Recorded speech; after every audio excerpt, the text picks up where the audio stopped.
Now the serpent was more crafty than any other beast of the field that the Lord God had made. He said to the woman, "Did God actually say, 'You shall not eat of any tree in the garden'?" And the woman said to the serpent, "We may eat of the fruit of the trees in the garden."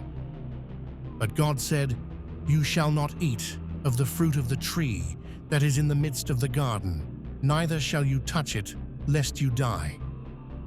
But the serpent said to the woman, "You will not surely die. For God knows that when you eat of it, your eyes will be opened, and you will be like God, knowing good and evil." So when the woman saw that the tree was good for food, and that it was a delight to the eyes, and that the tree was to be desired to make one wise, she took of its fruit and ate. And she also gave some to her husband who was with her, and he ate.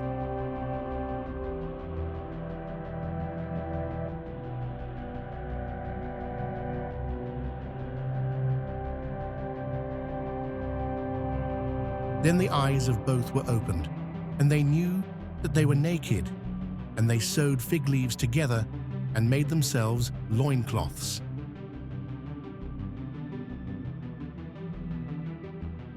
And they heard the sound of the Lord God walking in the garden in the cool of the day, and the man and his wife hid themselves from the presence of the Lord God among the trees of the garden. But the Lord God called to the man and said to him, "Where are you?" And he said, "I heard the sound of you in the garden, and I was afraid, because I was naked, and I hid myself." He said, "Who told you that you were naked? Have you eaten of the tree of which I commanded you not to eat?" The man said, "The woman whom you gave to be with me, she gave me fruit of the tree, and I ate." Then the Lord God said to the woman, "What is this that you have done?" The woman said, "The serpent deceived me, and I ate."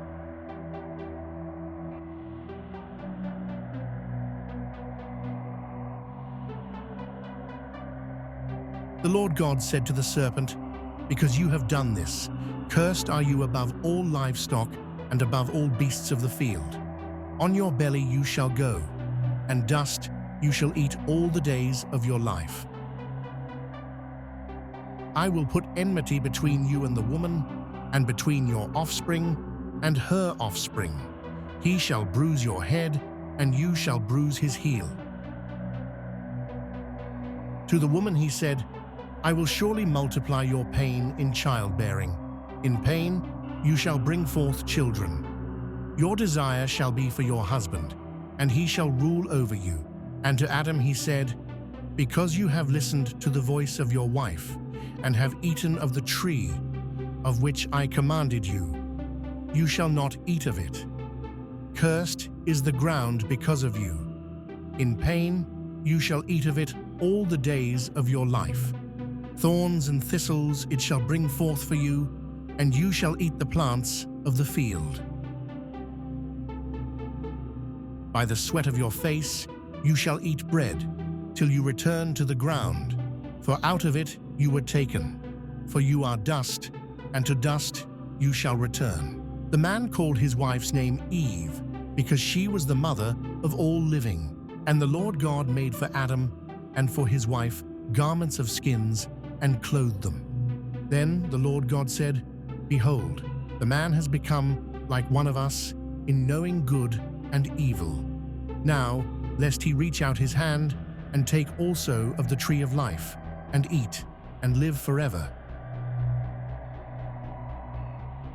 Therefore the Lord God sent him out from the Garden of Eden to work the ground from which he was taken. He drove out the man, and at the east of the Garden of Eden he placed the cherubim and a flaming sword that turned every way to guard the way to the tree of life.